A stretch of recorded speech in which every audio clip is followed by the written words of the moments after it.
আসসালামু আলাইকুম ভিউয়ার্স। আজকে আপনাদের খুবই সুন্দর একটা রেসিপি দেখাবো। যাদের অল্প বয়সে চুল পেকে গেছে এবং চুল সিল্কি করতে চান তাদের জন্য এই রেসিপিটা। প্রথমে আমরা কিছু পেঁয়াজের খোসা নিব। খোসাগুলো সুন্দর করে ভাজি করব, ফ্রাই করে একদম যখন পুড়ে কালো হয়ে যাবে তখন এটাকে নামিয়ে নিব। দেখছেন আপনারা ভিউয়ার্স আমি কিভাবে এটাকে ফ্রাই করছি। আমরা ফ্রাই কমপ্লিট করে এখন কিভাবে ব্লেন্ডারে দিয়ে এটাকে পাউডার করতে হবে সেটা আপনাদেরকে দেখাচ্ছি। তো এটা পাউডারটা খুবই মিহি হতে হবে। তো সবাই আমি যেভাবে দেখাচ্ছি সেভাবে এটাকে পাউডার করবেন। তো পাউডার করার কাজ চলছে, একটু ধৈর্য ধরে দেখুন। সো পাউডার করার পরে এখন হবে মেইন এপিসোড।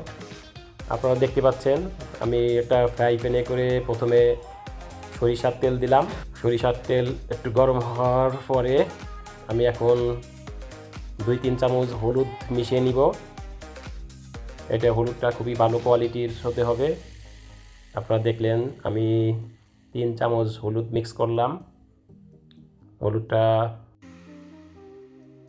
দেওয়ার পরে একটু গরম হওয়ার পরে এটা নাড়াচাড়া করব। নাড়াচাড়া করার পরে যখন এটা ভালোভাবে মিক্স হয়ে যাবে যখন এটা ভালোভাবে মিক্স হবে এবং গরম হয়ে যাবে তার জন্য একটু ওয়েট করবেন। তো মোটামুটি এখন মিক্স হয়ে গেছে।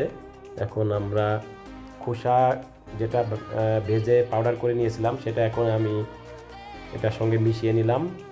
এটা খুবই সুন্দর একটা রেসিপি হবে, যেটা আপনারা চিন্তাও করতে পারেননি যে এটা কত সুন্দর একটা চুলের প্যাক হবে, যেটা দিয়ে চুল সিল্কি হবে এবং সাদা চুল কালো হবে।